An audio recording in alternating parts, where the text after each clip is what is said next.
Hello दोस्तों, मैं सुरेश सियाग आपका वेलकम करता हूं आपकी इंग्लिश की क्लास में। आज हम आपकी इंग्लिश की बुक फर्स्ट फ्लाइट के first chapter A letter to God का सेकंड पार्ट कर रहे हैं। पहला पार्ट हम पहले ही कर चुके हैं, तो उसका लिंक मैंने डिस्क्रिप्शन में दे रखा है, तो वहाँ पे जाके आप वो वीडियो देख सकते हैं। तो चलिए अब शुरू करते हैं second part. But in the hearts of all who lived in that solitary house in the middle of the valley, कि परंतु उन सब के दिलों में जो सोलेटरी मीन्स होता है अलोन, सिंगल, कि जो अकेला मकान था in the middle of the valley, जो घाटी के बीच में था, उसमें जो रहने वाले लोग थे उनके दिलों में क्या था? There was a single hope, कि वहाँ पर एक उम्मीद थी, और वो उम्मीद क्या थी? हेल्प फ्रॉम गॉड, कि भगवान से मदद, भगवान से help. Don't be so upset even thought this seem like total loss, कि अपसेट नहीं होना चाहिए, हालांकि ये ऐसे प्रतीत हो रहा है कि ये टोटल लॉस है, यानी सब कुछ डिस्ट्रॉय हो गया है, सब कुछ खोया जा चुका है। Remember no one dies of hunger, कि इस बात को याद रखो कि कोई भी भूख से नहीं मरता है। तो यहाँ पे कहने का जो भाव है वो क्या है कि भगवान ने जिसको पैदा किया है उसको खाने को भी देगा, कि ये बात याद रखनी चाहिए कि no one dies of hunger. That's what they say, no one dies of hunger, कि ये ऐसा ही है जैसा वो बोलते हैं कि भूख से कोई नहीं मरता। यहाँ पे कहने का मतलब ये है कि जो लोग कहते हैं कि भगवान ने जिसको पैदा किया है उसको खाने को भी देगा। तो इंग्लिश में इसका ट्रांसलेशन आप ये कह सकते हैं कि भूख से कोई नहीं मरता। ये मुहावरा जो है वर्ड टू वर्ड इनका ट्रांसलेशन नहीं होता, जो मीनिंग होता है उसी को ही हम समझ सकते हैं। All through the night Lencho thought only of his one hope, कि लेंचो जो है पूरी रात अपनी उसी उम्मीद के बारे में सोचता रहा जो उसकी एकमात्र उम्मीद थी, एकमात्र होप थी। द हेल्प फ्रॉम गॉड, कि भगवान से मदद। Whose eyes as he had been instructed see everything, कि जैसा उसको इंस्ट्रक्ट किया गया था। यहाँ पे एक वर्ड देख रहे हैं आप, इंस्ट्रक्ट। तो इसका मीनिंग क्या होता है कि जैसे अभी मैं आपको पढ़ा रहा हूँ तो मैं आपको टीच कर रहा हूँ, ठीक है, और वैसे ही अगर मैं आपको कोई काम सिखाऊं, जैसे कि how to make a house, how to bind a motor, ठीक है, यानी जो कोई टेक्निकल काम सिखाया जाए तो उसको इंस्ट्रक्शन कहते हैं, निर्देशित, कि कैसे कैसे करना है। तो जैसे कि उसको सिखाया गया था, जैसे बचपन में माँ बाप और आपके टीचर और जो बहुत सारी चीज़ें आपको सिखाते हैं, तो जैसे उसको सिखाया गया था कि उसकी आंखें सब देखती हैं। किसकी आंखें? यहाँ पे भगवान की आंखें। Even what is deep in one's conscious, कि वो चीज़ भी देख सकती हैं जो किसी की कॉन्शियसनेस के अंदर बिल्कुल डीप हो। अब कॉन्शियसनेस क्या होती है? हमारी जो सचेतन अवस्था, या साधारण शब्दों में कहें तो हमारा मन। तो कि उसको ये सिखाया गया था कि भगवान सब देखता है, उसकी आंखें सब देखती हैं, और वो भी देख सकती हैं जो हम सोच रहे होते हैं, जो हमारे मन में चल रहा होता है। Lencho was an ox of a man, कि लेंचो जो है एक बैल था इंसान के रूप में, यानी बहुत काम करता था, जो शारीरिक फिजिकल वर्क है वो बैल की तरह से काम करता था। But still he knew how to write, परंतु फिर भी वो जानता था कि लिखना कैसे, यानी उसको लिखना आता था थोड़ा बहुत। The following Sunday at the daybreak he began to write a letter which he himself would carry to the town, कि अगले दिन जब दिन होगा, डे ब्रेक हुआ, तो उसने एक पत्र लिखना शुरू किया जो कि वो खुद शहर ले जाकर और प्लेस इन द मेल, और उसको डाक में, पोस्ट ऑफिस में डालने वाला था। It was nothing less than a letter to God, और ये भगवान के नाम लिखे पत्र से कम कुछ भी नहीं था, यानी वो जो लेटर है भगवान को ही लिख रहा था। गॉड ही रोट, उसने लिखा भगवान, if you don't help me my family and I will go hungry this year, कि भगवान अगर आपने मेरी हेल्प नहीं की तो मैं और मेरी फैमिली जो है वो इस साल हंग्री यानी भूखे रहने वाले हैं। I need 100 pesos in order to sow my field again and to live until the crop comes, कि मुझे जो है 100 pesos चाहिए। पीसोस क्या है कि आपकी मैक्सिको की करेंसी है, जैसे अपने यहाँ रुपए होते हैं। तो उसने कितने की डिमांड की कि मुझे 100 pesos चाहिए ताकि मैं अपनी जो फील्ड है उसको दोबारा सो कर सकूं, यानी बीज सकूं, उसमें बीज लगा सकूं, और जब तक जो नेक्स्ट क्रॉप है वो नहीं आती तब तक मैं अपने परिवार का पालन पोषण कर सकूं। Because the hill storm dot dot dot, क्योंकि जो आपने हिल स्टॉर्म भेजा था तो उसकी वजह से ये हो गया। तो to God on the envelope and put the letter inside and still travelled went to the town.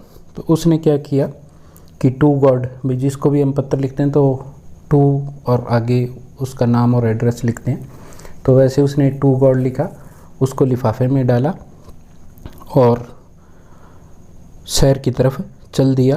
परंतु वो अभी भी ट्रबल्ड था, यानी परेशान था। At the post office he placed a stamp on the letter and dropped it into the mail box.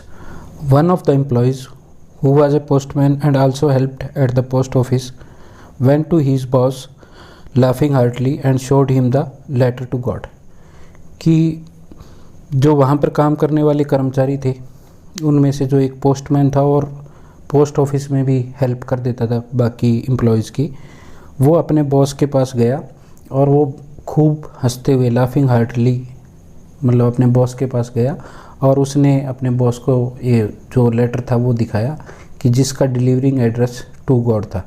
यानी वो इसलिए हंस रहा था भाई गॉड के पास कौन जाएगा, कौन सा डाकिया ये लेटर डिलीवर करने जाएगा। Never in his career as a postman he had known that address, कि अपने अब तक के जो पोस्टमैन के कैरियर था उसमें had he known that address, तो उसने वो एड्रेस कभी नहीं देखा था, यानी उस एड्रेस के नाम का कभी लेटर नहीं आया था आज तक। The post master a fat amiable fellow, कि जो पोस्ट मास्टर था वो एक फैट यानी मोटा, एमिबल माने कि जिसका जो है नेचर बहुत फ्रेंडली हो, जो खुश रहने वाला हो और प्लेजेंट रहने वाला हो हमेशा, तो वैसा एक इंसान था। Also broke out laughing but almost immediately he turned serious, कि वो भी जो है शुरू में जब उसने लेटर देखा तो एकदम से उसकी भी हंसी छूट गई, परंतु इमीडिएटली यानी लगभग तभी तुरंत वो सीरियस हो गया। Tapping the later on the desk, और जो लेटर है उसको डेस्क पे टैप करते हुए वो सीरियस हो गया। टैप का मतलब यहाँ पे कैसे, जैसे आप बेंच वगैरह पे उंगलियाँ मारते हो, तो उसी तरह वो अपनी टेबल पे लेटर को धीरे धीरे मारते हुए सीरियस हो गया। कमेंटेड, और उसने कमेंट किया व्हाट फेथ। अब देखिए साइन ऑफ एक्सक्लेमेशन है, यानी यहाँ पे वो ये भाव प्रकट कर रहा है कि क्या फेथ है बंदे का, भाई इतना विश्वास। I wish I had the faith of the man who wrote this letter, कि उसने कहा कि काश मुझे भी भगवान पे इतना विश्वास होता, काश मेरा भी भगवान पे इतना फेथ होता। Starting up A correspondence with God, कि जिस बंदे का भगवान पे इतना फेथ है कि वो भगवान से कॉरस्पॉन्डेंस स्टार्ट कर रहा है। अब ये जो वर्ड है कॉरस्पॉन्डेंस, तो इसका अर्थ होता है पत्राचार करना, यानी किसी से मेल के थ्रू जो है बातचीत या कोई भी जो है वो डीलिंग करना। So in order not to shake the writer's faith in God the post master came up with an idea answer the letter, कि इसीलिए जो पोस्ट मास्टर है उसको एक आइडिया आया ताकि जो राइटर है, जो पत्र लिखने वाला है, उसका जो फेथ है गॉड पर से वो शेक ना हो, टूटे ना। तो उसको क्या आइडिया है, आंसर द लेटर, कि जो लेटर है उसका उत्तर दे दिया जाए। But when he opened it, it was evident that to answer it, it needed something more than goodwill, ink and paper, कि परंतु जब उसने ये लेटर खोला तो ये उसको एविडेंट हो गया। एविडेंट जो वर्ड है, ये एविडेंस वर्ड सुना होगा आपने, एविडेंस यानी सबूत। तो यहाँ पे एविडेंट का मतलब क्या है, स्पष्ट। कि परंतु जब उसने ये जो है पत्र खोला टू गॉड वाला, तो उसको ये बिल्कुल क्लियर हो गया कि इस पत्र का उत्तर, इस लेटर का उत्तर देने के लिए सिर्फ उसको गुडविल यानी अच्छी भावना और इंक और पेपर की ज़रूरत नहीं है, बल्कि कुछ और भी चाहिएगा इस बंदे का विश्वास बनाए रखने के लिए। But he stuck to his resolution, कि परंतु वो अपने रेजोल्यूशन से, यहाँ पे दो वर्ड है देखिए, स्टक। स्टक का मतलब होता है वैसे तो स्टिक की सेकंड फॉर्म है ये, स्टिकर, आपने वर्ड कई बार सुना होगा कि चिपकना। कि परंतु वो यहाँ पे अपने इरादे पर दृढ़ था। स्टक यहाँ पे क्या है कि वो जो उसने डिसाइड कर लिया था वो उस पर अटल था। और दूसरा है रेजोल्यूशन। रेजोल्यूशन क्या होता है कि जब हम किसी चीज़ के बारे में डिसाइड करते हैं कि हम ऐसे करेंगे। आपने एक वर्ड सुना होगा न्यू ईयर रेजोल्यूशन, कि लोग नए साल पे क्या करते हैं कि इस साल हम ये जो है आदत छोड़ेंगे या ये नई आदत डालेंगे, डिसाइड करते हैं कि हम ऐसा करेंगे। तो यहाँ पे जो पोस्ट मास्टर है उसने जो अपना इरादा था उस पर वो अटल था। He ask for money from his employees, he himself gave part of his salary. तो उसने क्या किया कि जो उसके एम्प्लॉयज़ थे उनसे कहा कि वो कंट्रीब्यूट करें, वो सहयोग करें, और उसने अपनी सैलरी का भी जो है एक पार्ट उसमें कंट्रीब्यूट किया। And several friend of his were obliged to give something for an act of charity. कि उसके अलावा जो उसके कई सारे फ्रेंड्स थे वो ऑब्लिग्ड थे, यानी बहुत ही सहर्ष, खुशी खुशी इस बात के लिए सहमत हो गए कि वो भी कुछ योगदान दे। किसमें? इसमें आप देखिए एक्ट ऑफ चैरिटी। चैरिटी का मतलब क्या होता है? पुण्य। और एक्ट ऑफ चैरिटी का मतलब पुण्य का काम। कि उसके जो कई दोस्त हैं वो भी खुशी खुशी जो है इस पुण्य के काम में सहयोग करने के लिए रेडी हो गए। It was impossible for him to gather the 100 pesos. कि ये उसके लिए जो है इम्पॉसिबल था, कि ये संभव नहीं था कि टुगेदर, कि एक साथ वो 100 पीसोस जो हैं वो इकट्ठे कर सके। तो अब आप यहाँ पे सोच रहे होंगे यार 100 रुपये की तो बात है। तो ये क्या है कि जिस टाइम ये स्टोरी लिखी गई थी तो 100 पीसोस यानी अच्छी खासी अमाउंट रही होगी कि एक किसान को अपनी पूरी फसल दोबारा जो है वो सो करनी है, सीड सो करने हैं, और एक साल तक अपने घर का खर्चा चलाना है। तो यानी 100 पीसोस आप अच्छी खासी अमाउंट मानिए उस समय के हिसाब से। तो इतनी अमाउंट जो है उसके लिए इम्पॉसिबल थी कि एक साथ वो इकट्ठी कर पाए। So he was able to send the farmer only little more than half. तो इसीलिए वो सिर्फ कितने पैसे सेंड कर पाया फार्मर को, किसान को? हाफ से लिटिल मोर, यानी हाफ से कुछ ज़्यादा।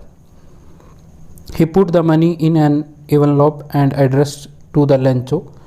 कि उसने क्या किया कि जो पैसे थे, मनी थी, उसको लिफाफे में डाला और लेंचो को एड्रेस वो लिफाफा कर दिया गया। And with it a letter containing only a single word as a signature got. और उसके साथ एक पत्र भी डाला गया, कागज़ भी डाला गया अंदर, और उस पर और कुछ नहीं लिखा था, सिर्फ एक सिग्नेचर किए हुए थे। और सिग्नेचर किसके थे? गॉड के, यानी सिर्फ उस पर गॉड लिखा हुआ था। तो दोस्तों ये हो गया आपके लेसन का सेकंड पार्ट। अब देख लेते हैं क्वेश्चन क्विकली, जल्दी से, क्योंकि आपके पास टाइम बड़ा कम रहता है यूट्यूब पे, आपको सब कुछ फास्ट चाहिए। तो अब दिक्कत ये है कि ये पढ़ाई है, और पढ़ने का सबसे बढ़िया तरीका है कि आप चीज़ों को समझ के पढ़ें। मतलब टिकटॉक और शॉर्ट्स और जो अलग अलग छोटे टाइप के इंटरटेनिंग वीडियो हैं और पढ़ाई के वीडियो में ये डिफरेंस है कि यहाँ पे आपको टाइम और अटेंशन दोनों देना पड़ता है, और आगे से शायद आपको इन्जॉयमेंट नहीं मिलता, थोड़ा बहुत बोरिंग भी रहता है। बट कुछ फ्रूटफुल जो करने के लिए, कुछ सीखने के लिए आपको मेहनत और एफर्ट और टाइम, ये सब चीज़ें उसमें इन्वेस्ट करनी पड़ती हैं। तो चलिए देखते हैं क्वेश्चंस की तरफ। Who and what did Lencho have faith in, what did he do. कि जो लेंचो है उसका किस में फेथ था, तो सीधा सिंपल आंसर है कि Lencho had faith in God. अब दूसरा पार्ट है इसका कि उसने क्या किया, तो क्या किया था लेंचो ने, तो ही wrote a letter to God for help, कि उसने भगवान को पत्र लिखा था हेल्प के लिए। हु रीड द लेटर, अब लेटर किसने पढ़ा, तो ये भी बिल्कुल अगर आपने ध्यान से लेसन सुना है तो लेटर पढ़ा किसने, post master read the letter. What did the post master do then, कि फिर पोस्ट मास्टर ने क्या किया, तो भाई the post master decided to help the farmer, या the post master decided to help the Lencho, so he collected money and send it to Lencho. तो इसलिए उसने क्या किया कि पैसे इकट्ठे किए और किसको भेज दिए, लेंचो को। तो इस पार्ट में इतना ही, नेक्स्ट पार्ट हम नेक्स्ट वीडियो में करेंगे। और जैसे कि मैं हमेशा बोलता हूँ कि आपको जो वीडियो है कैसा लगा उसके बारे में कमेंट ज़रूर लिखें। अगर आपको पसंद आया तो लाइक कीजिए और कंटिन्यूसली हम मिल के पढ़ते रहें, तो चैनल को सब्सक्राइब कीजिए ताकि जैसे ही मैं नेक्स्ट वीडियो डालूँ आपको पता चल जाए। और thanks for watching, thanks for your precious time, be happy, be safe, thank you.